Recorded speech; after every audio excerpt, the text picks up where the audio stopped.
Gracias por estar con nosotros una vez más en este su programa, Charlas Magistrales de la Barra Mexicana Colegio de Abogados.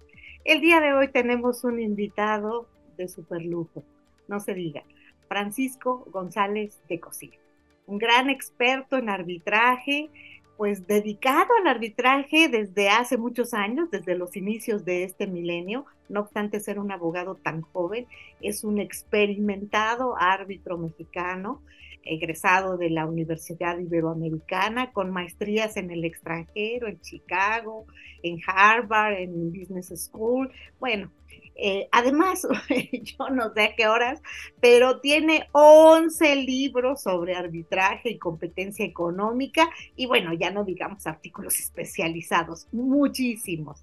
Además es maestro de arbitraje y competencia económica, pues en la Libre de Derecho, es un árbitro muy conocido, es miembro de la London Court of International Arbitration, es ahora el presidente del Instituto Mexicano de Arbitraje. Bueno, tenemos un invitado de veras que no se lo pueden perder. Un placer, un verdadero placer tener con nosotros hoy a Francisco González de Cosío.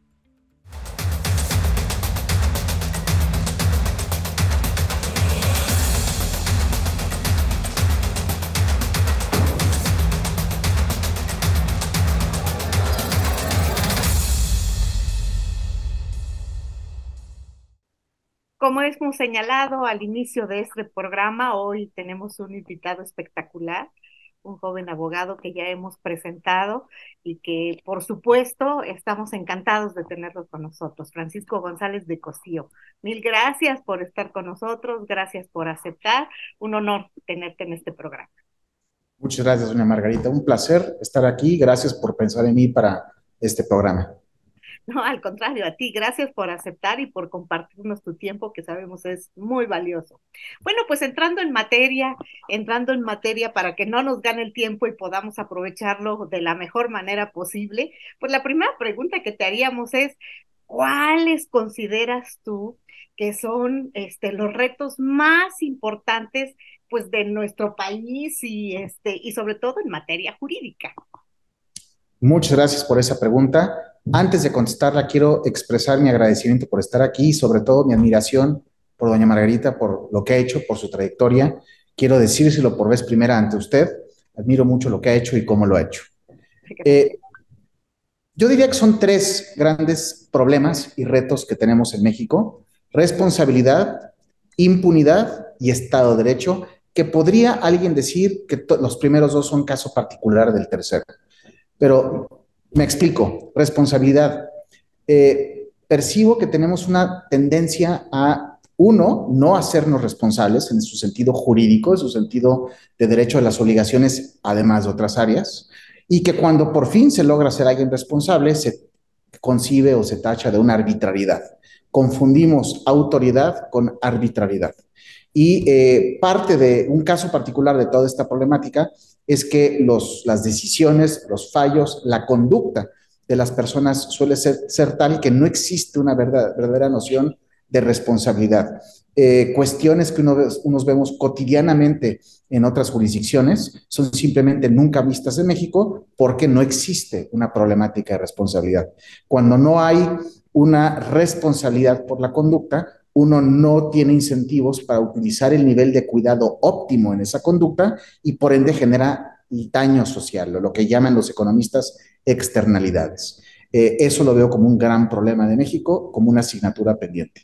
Dos, impunidad. Y casi solo con decirlo y con lo que vemos cotidianamente en nuestro país, es fácil saber a qué me refiero. Es más, ciertos juicios en otras jurisdicciones, porque en México no ocurre, sobre actores sociales de gestiones pasadas, donde existe un verdadero Estado de Derecho, donde de veras se les hace responsables, pues son un poquito sorprendentes para el mexicano en general de saber las cosas que pasan cotidianamente en México sin que haya ningún tipo de respuesta o consecuencia a esa conducta.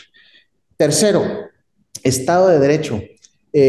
Creo que tenemos un problema cultural, creo que está sembrado y metido en nuestro DNA social, a sencillamente no tomar en serio al derecho, de verlo como algo que a veces hay que cumplir, que hay que decirlo mucho, la retórica tiene que incluirlo, pero al hacerlo es algo que sencillamente no queremos. Recientemente, y mi comentario no es político, mi comentario es jurídico, escuchamos un actor social importante decir que la ley no me vengan con que la ley, y eso, el problema de ese tipo de cosas, y repito, no busco defender filiación política alguna, lo que busco es hacer ver que el ejemplo social que los actores sociales importantes tienen es tal que cuando el de hasta arriba menosprecia la ley, pues ¿qué espera uno del efecto que tiene eso en toda la sociedad?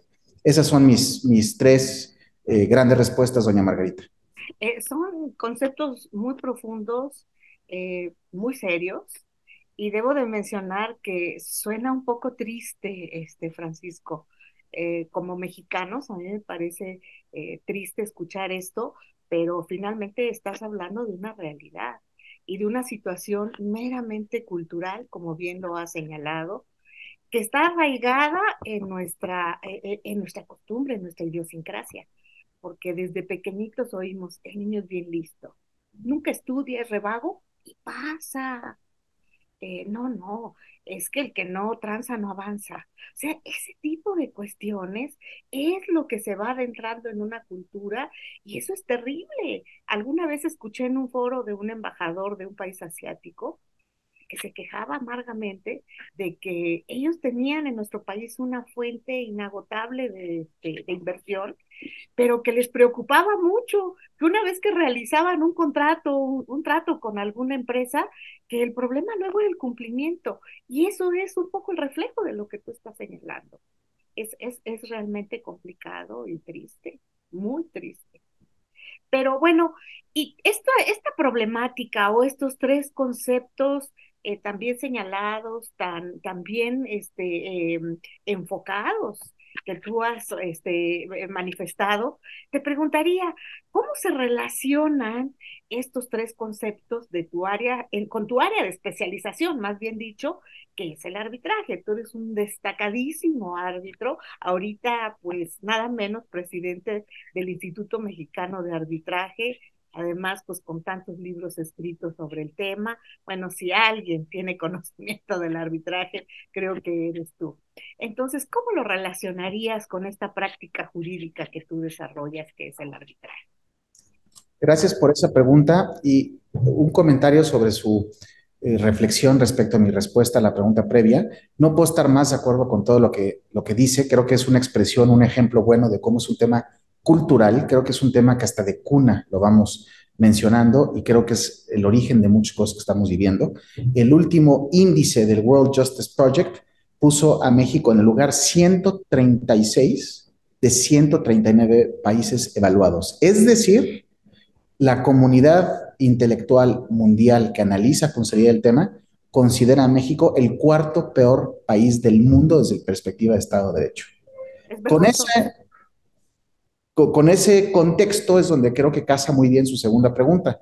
En un país donde existe esta problemática Estado de Derecho, ¿qué valor da el arbitraje?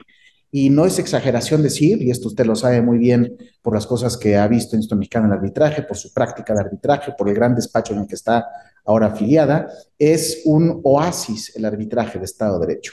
Yo diría que en el arbitraje hemos casi ido en el polo opuesto. Uno observa en el arbitraje una cantidad de esmero por dar una perfecta oportunidad a las partes para presentar su caso, para que haya una perfecta simetría procesal. Muchos casos se deciden a veces no por cosas claras o sencillas, sino sutilezas muy sofisticadas.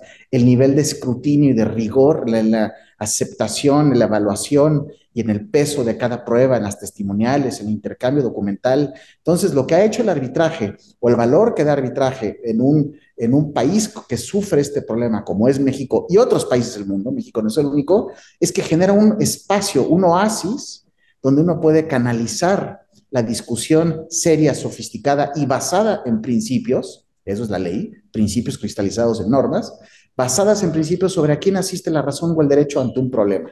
Y ese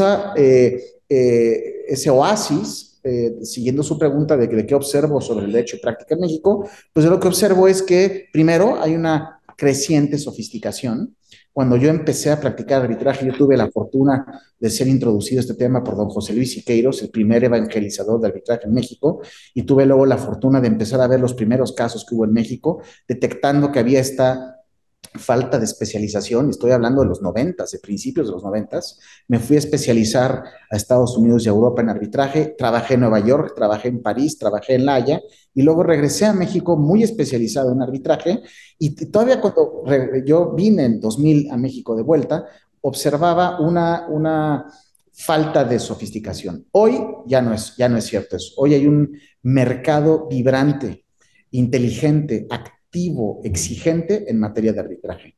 También observo una serie de cosas muy positivas, como son la observancia de normas sociales arbitrales.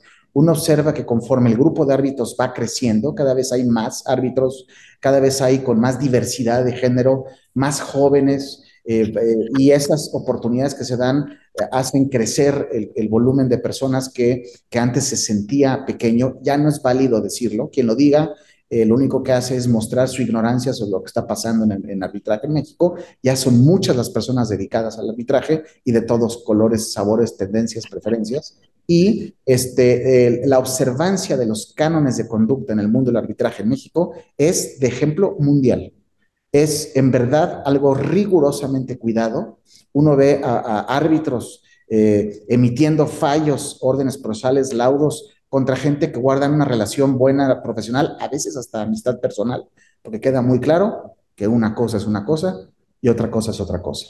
Y como última tendencia que me gustaría decir, y esto casa muy bien con toda su trayectoria de doña Margarita, es el respeto por los laudos. México, contrario a lo que algunas personas dicen, tiene una enorme trayectoria y destacada trayectoria en materia de respeto de los fallos. Hay algunas excepciones, hay todavía algunos tropiezos, y lo digo de una manera muy respetuosa, pero como una persona que estudia la correcta aplicación de teoría pura de arbitraje, algunos tropiezos de algunos jueces, y tanto en temas de amparo como en temas de ejecución de laudos, pero son excepcionales. La aplastante mayoría de respuestas judiciales a temas arbitrales es muy favorable. Sí, yo creo que eso es maravilloso. ¿Qué sucede? Que antes no había como la cultura de los medios alternativos de solución de controversias. Y yo creo que esto traía a colación tanto en los procedimientos jurisdiccionales, quizás no tanto en los arbitrales. ¿Por qué? Pues porque se sabía que se iba, pero el procedimiento jurisdiccional no tenía esta cultura del arbitraje o de los medios alternativos. Si no mal recuerdas, realmente el artículo 17 constitucional se modificó hace muy poco tiempo, que se le da un reconocimiento constitucional a los medios alternativos de solución de controversias. Y como que en algún momento se estableció esta situación en que casi el arbitraje era suplantar al juez, y son dos cosas muy diferentes. Claro que se dirimen controversias, pero estamos hablando prácticamente de un contrato que emana de la autonomía de la voluntad de las personas que así lo deciden, que es muy diferente a acudir a un juicio, a un procedimiento jurisdiccional en que es el Estado el que prácticamente establece la posibilidad de ser llevado. Entonces, pues sí, hay diferencias muy grandes. Yo te pregunto, tú eres un árbitro pues muy completo, de cepa, muy preparado, pero además has llevado una cantidad enorme de arbitrajes.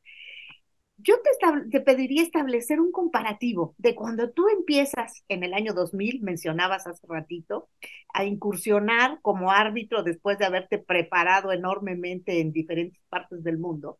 Empiezas a incursionar ya como árbitro dentro de nuestro país. ¿Qué diferencia notas de ese inicio de milenio a esta fecha? Ay, qué gran pregunta. ¿Cómo se le agradezco, doña Margarita? Lo que noto es que he crecido porque como resultado de esa especialización que hice fuera de México, regresé muy intelectualmente listo para llevar arbitrajes, pero me di cuenta conforme el tiempo pasó que a lo mejor no estaba emocionalmente listo. A ver, Cuando los, me interesa cómo fue. con gusto, yo tuve la suerte de muy joven empezar a tener casos muy delicados. La gente confió en mí y así lo veo. Eso es lo que es escoger un árbitro. Es un acto de confianza. Al día de hoy, cada caso que me llega chico, mediano, grande, pro bono, lo que sea, me sigue. Yo sigo sintiendo bonito que me designan árbitro porque es un acto muy bonito. Significa que alguien vio algo en ti que dice, yo quiero que esa persona me evalúe este problema que para mí es importante. Y lo que empecé a vivir, contestando su pregunta, es que los casos que relativamente rápido empecé a tener eran casos delicados, tanto por complejidad, por monto, por las implicaciones, las consecuencias que tendrían.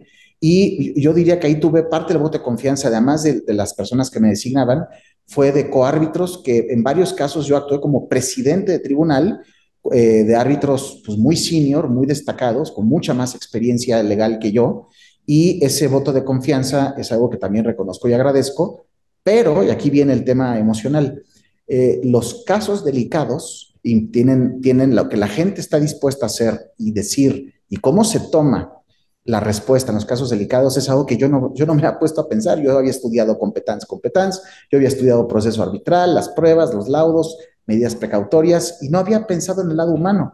Y el lado humano me tomó por sorpresa y yo diría que es la gran diferencia entre yo en 2000 y ahora, además de una que otra cana. La gran diferencia es que me doy cuenta No de se cómo te notan. debe uno tener mucho carácter para ser árbitro, saber cuándo ser suave, ir con la marea, cuándo ser firme, cómo manejar crisis, qué pasa cuando detectas que un coárbitro está filtrando información, que lamentablemente ha pasado, es algo raro y es algo deplorable, pero ha pasado. ¿Qué pasa cuando hay una diferencia aguda de opinión, a veces hasta agresión de parte de un coárbitro? ¿Qué pasa cuando o algún coárbitro, una parte, quiere pues, hacer todo para ganar y manipularte? ¿Cómo manejas una prueba falsa? Para mi sorpresa, las pruebas falsas son bastante más frecuentes de lo que queremos admitir. No son pocos los casos de pruebas que hemos determinado falsas, determinado unánimemente, y en uno de esos casos lo dijimos en el laudo, dijimos, esta prueba concluimos que es falsa, y eso pues tiene una implicación para el abogado que la presentó. Entonces, yo diría que la gran diferencia, doña Margarita, entre yo en aquel entonces ahora, es que uno, el tema emocional, y dos, ahora me doy, o sea, la enorme satisfacción que me ha dado. Yo soy de esas personas que mi esposa se burla, pero reflexiono mucho de mi vida, de cómo la estoy viviendo, soy medio estoico y estoy muy satisfecho. El resultado es uno que después de mi paternidad, lo que más valoro en mi vida es mi papel profesional que colegas me han dado. Aquí has señalado una situación muy importante, desde luego, pues hay arbitrajes que se llevan con coárbitros, con tribunales arbitrales, así se les llama, y hay también arbitrajes donde eres el único árbitro. Se ha sabido, sobre todo en tribunales jurisdiccionales, que los cuerpos colegiados no siempre son fáciles. Y ahorita mencionaste tú alguna situación de esa naturaleza. Y quiero pensar que en la discusión de un punto jurídico, pues sucede muchas veces esa situación que pasa en los órganos colegiados jurisdiccionales. ¿Cómo manejas una situación de crisis en en un problema en el que no hay entendimiento entre los árbitros, que finalmente es válido disentir en ciertos aspectos jurídicos y eso lo podemos entender? ¿Por qué? Porque el derecho a veces es altamente opinable. Sin embargo, una cosa es discutir jurídicamente al punto jurídico y qué pasa cuando no se discute ya el punto jurídico y se entra a otro tipo de actitudes de carácter personal. ¿Qué pasa ahí? Es una gran pregunta porque además el año pasado tuve 4 tribunales que hicieron crisis. Y me dio mucho en qué pensar, porque hay lecciones distintas de cada uno y me gustaría decantarlas en 2 o 3 reflexiones. Y quiero abrir un paréntesis y decir que yo no estoy exento de culpa en su sentido correcto. O sea, yo no quiero erigirme, no lo soy. Fui parte de un equipo, porque eso es lo que es un tribunal, un equipo con una misión. Y ese equipo tiene un líder. Y ahí empiezo.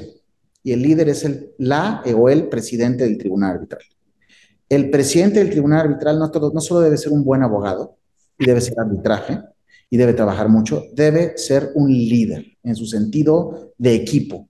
Y una manera de manejar las crisis es que el líder entienda cómo es ser líder, y eso no siempre ocurre. Ser líder significa distinguir, saber distinguir entre momentos de firmeza, momentos de suavidad, momentos de defender un principio, momentos de tomar medidas duras o momentos de tomar medidas que no necesariamente tienen que serlo, que sería desproporcional, pero eso es una primera reflexión. Segunda es ser conciliador, porque es humano que existan perspectivas distintas. Esta es otra gran lección de haber compartido tribunal con tantas personas, que este viejo adagio es en verdad muy real, de cómo cada mente es un universo, es totalmente cierto.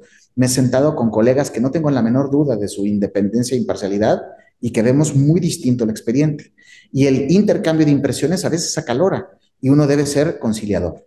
Y tercero, separar a la persona del problema. Yo agregaría cuidar a las personas, y esto es algo que sí veo que hay cierta falta, es que las personas personalizamos, los abogados se agreden, los escritos, pues como dicen los españoles, el papel aguanta mucho. Yo pienso que debes cuidar a las personas. Y es algo que sí les puedo decir con mucha apertura, que es algo que me esmero por hacer, que si puedes evitar decir cosas que van a lastimar, que van a hacer sentir a alguien mal, que vas a evitarlo. Los problemas son de los clientes, no son nuestros. Nosotros abogamos por ellos, pero no tenemos por qué asumirlos. Entonces creo que esas serían, doña Margarita, las tres lecciones de estos casos que he pensado: líder conciliador y separar a la persona del problema. No, eso es maravilloso. Y la pregunta sería, antes de llegar a una discusión que puede, bueno, no se sabe muchas veces, como dices, en el calor de la discusión se llega a este tipo de cosas, pero antes de iniciar la discusión, el presidente del tribunal arbitral, el líder, como tú muy bien lo has llamado, debe dar algún tipo de reglas de esa discusión. Eh, es mucho de estilo. Eh, Creo que más que dar reglas debes seguir ciertas reglas. Por ejemplo, el cómo ante ciertos temas organizas una deliberación. El gran ejemplo son los casos de infraestructura. Cuando tienes un caso muy grande, muy complejo, de 700 pruebas, con 35 periciales, con 50 testimoniales, es muy importante cómo organizas y cómo vas encauzando el orden de la deliberación. Con frecuencia, cómo lo diseñas hace que las piezas vayan cayendo en su lugar, que lo que de otra manera sería una diferencia, podría ser algo que se evite simplemente porque lo pusiste, pues si me permite una metáfora de ajedrez, en jaque, pusiste el caso en jaque. Entonces, yo diría que esa es una cosa a tomar en cuenta. Otra es cómo empiezas a deliberar. Hay veces que la forma en que empiezas a deliberar es una que acentúa diferencias en vez de ir siguiendo un proceso de decantación de posturas. Cuando uno hace lo primero, rápido tienes decisiones fragmentadas, con opiniones disidentes. Cuando uno hace lo segundo, con mucha frecuencia los árbitros van acomodándose y van diciendo: no comparto todas las premisas, pero sí la conclusión. Y como el laudo es producto de la mezcla de perspectivas y criterios de los tres, pues no tengo por qué yo, coárbitro, exigir que diga lo que yo quiero, todo lo que diga. Debo exigir que sea un laudo que entienda yo que fui parte de un proceso de decantación de un sentido y que visto como tal es aceptable y lo firmo. Entonces, hay muchas técnicas, hay técnicas de cómo filtrar, o sea, cómo darte cuenta si hay conducta indebida, cómo enfrentar incluso al árbitro consigo mismo que está siendo pues necio o parcial, cómo manejar al árbitro parcial, hay una destreza también, o el árbitro que tengo actualmente un caso con un árbitro que yo sé que en otro caso filtró información, entonces hay mucha estrategia de cómo manejar eso para que no vuelva a ocurrir. Eso es Entonces, producto de tu experiencia. sí, la experiencia es lo que obtenemos cuando no obtenemos lo que queremos, decía George Bush, papá. No, porque finalmente el descubrir ese tipo de conductas, el saberlas manejar, el saberlas llevar y lograr una decisión no unánime o puede ser unánime, pero necesita realmente toda esta percepción, todo esto, encaminar las cosas, que no es fácil. Y que esto sucede en los tribunales también, y hay que entenderlo. Somos seres humanos y bueno, pues cada cabeza es un mundo y muchos piensan diferente. Eh, Nos acercamos al final y no quisiera que llegáramos a este sin que antes me digas cuáles han sido los temas más candentes sobre arbitraje en México en los que has participado o en el mundo. Temas más candentes, o sea, que he participado en los problemas más candentes que veo en el mundo, o los Pues dos. ahora sí que de los dos, nos puedes hablar de los dos. Energía es un tema muy candente y que tiene mucha trascendencia y que como está vivo quisiera detener ahí esto, o sea, primer respuesta. Bueno, es Eh, un buen punto, sí es un tema de actualidad y sí es candente. sí, sí, y tiene muchas implicaciones. En el mundo, los problemas que yo veo con el arbitraje, me gustaría también decantar tres. Legitimidad, lo que voy a llamar dolores de madurez, en inglés dicen growing pains, y tres, entenderlo. Es muy curioso, pero empiezo con legitimidad. En algunas partes del mundo, algunas personas están diciendo, y yo sospecho que va pronto a empezar a pasar esto en México, espero equivocarme, pero que el arbitraje de inversión, el que se utiliza en los casos de inversionista-Estado, es ilegítimo. Y lo que dicen es cómo es posible que de repente un particular que es un Juan Pérez, que no tiene ninguna legitimidad, que no es un juez de trayectoria, que no está sujeto a oversight, dicen en inglés, ¿cómo es posible que él juzgue a un Estado? Y luego a este principio, a esta pregunta medular, que yo diría que es muy buena pregunta, expuesta bien, no como una pregunta retórica con inflexión negativa, sino expuesta, es una gran pregunta. Y hay una gran respuesta detrás, y es que en el mundo no existe un foro donde puede una persona física o moral que tiene un problema con un Estado por la inversión que le confió el Estado, no existe donde ventilarlo. Hemos creado casuistamente a través de 3.300 tratados de inversión un espacio para poder discutirlo de una manera que no genere ciertos problemas. Y esos problemas no son teóricos, o sea, yo doy esta materia en la Escuela Libre de Derecho y les hago ver cómo el régimen de Mossadegh en Irán, cómo Chile con Pinochet, México con Benito Juárez. Más recientemente hubo un caso de una inversión mexicana muy importante con Venezuela y el presidente de aquel entonces insultó al presidente mexicano. El tema del comercio internacional de capital es internacionalmente sensible. Y como no existe un foro mundial, porque el mundo no quiere tomar en serio la adjudicación, hemos inventado el arbitraje de inversión. Y entonces tomamos a personas que están totalmente desligadas del proceso político, especialistas en derecho, y les dicen, a ver, ¿tú qué opinas? Y entonces confían en él o ella la decisión. Y eso que algunos le ponen un signo de interrogación como un tema de legitimidad, yo diría que es lo que le da legitimidad. Que no eres una persona que tiene un vínculo o inclinación tal derivada de que no eres parte del programa político para decidir en base a derecho. Problema uno, legitimidad. Y cumple una gran función social. Dos, dolores de madurez. ¿A qué me refiero con growing pains? Y es que conforme ha ido ampliándose la industria, los participantes de todos lados, tanto oferentes como árbitros, litigantes, instituciones arbitrales, etcétera. Entonces empieza a haber ha habido una serie de factores de complejidad que tiene que ver con imparcialidad, con revelaciones, y eso genera una serie de exageraciones. Entonces estamos acabando de ver cómo resolvemos estos problemas de crecimiento o de madurez. Y por último, entenderlo. Entender sencillamente que el arbitraje es producto de libertad. Tienes la libertad con tu problema de hacer lo que tú quieras. Puedes acudir a los tribunales que están expeditos, que cada estado ofrece para manejarlo. Pero puedes, en ejercicio de ese mismo derecho, encauzarlo con una persona diversa. Y me gustó muchísimo, doña Margarita, que cite el artículo 17, la modificación de 2008, porque detrás de esa modificación algunos veíamos un derecho fundamental. Y usted no me dejará mentir, pero yo escribí un artículo en 2013 que algunos amigos míos me quemaron en leña verde. ¿Cómo es posible que mezcles este tema con... Y hoy ya es un tema aceptado. hay algo profundo y es que de la misma manera que tienes un derecho público subjetivo de acudir a tribunales, ejercer, a pedir justicia, pues tienes un derecho público subjetivo a acudir a un foro distinto a ese, a que él o ella lo resuelva.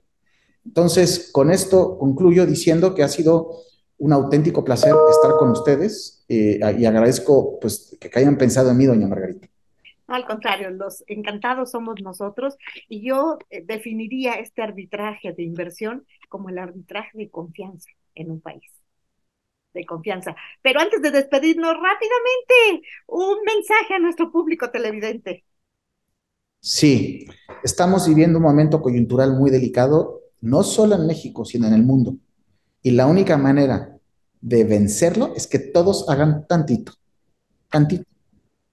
Ese sería mi mensaje. Y tiene que ver con Estado de Derecho y con arbitraje. Así es. Muchísimas gracias, Francisco. Un verdadero placer escucharte. De veras, eres un árbitro consumado, a pesar de tu edad. Bueno, eres un árbitro de una gran experiencia y de un gran conocimiento. Un gran orgullo para los árbitros en nuestro país. Muchísimas gracias. Gracias. Esas palabras viniendo de usted me halagan muchísimo. Muchas, muchas gracias. Bueno, pues como han visto, una plática por demás interesante sobre temas de gran actualidad, sobre temas de gran innovación en nuestro derecho, como es precisamente el arbitraje que hoy ha cobrado una gran carta de naturalización en nuestro sistema jurídico por una persona dedicada en cuerpo y alma a esta materia. Y sobre todo en un contexto en que nos revela no solo la parte jurídica del arbitraje, sino también la parte humana, que para mí eso fue altamente interesante y relacionada además con otro tema que pues yo creo que a todos nos importa, que es el Estado de Derecho. Una magnífica charla en la que quedamos más que complacidos y satisfechos. Muchísimas gracias, Francisco, por haber estado con nosotros.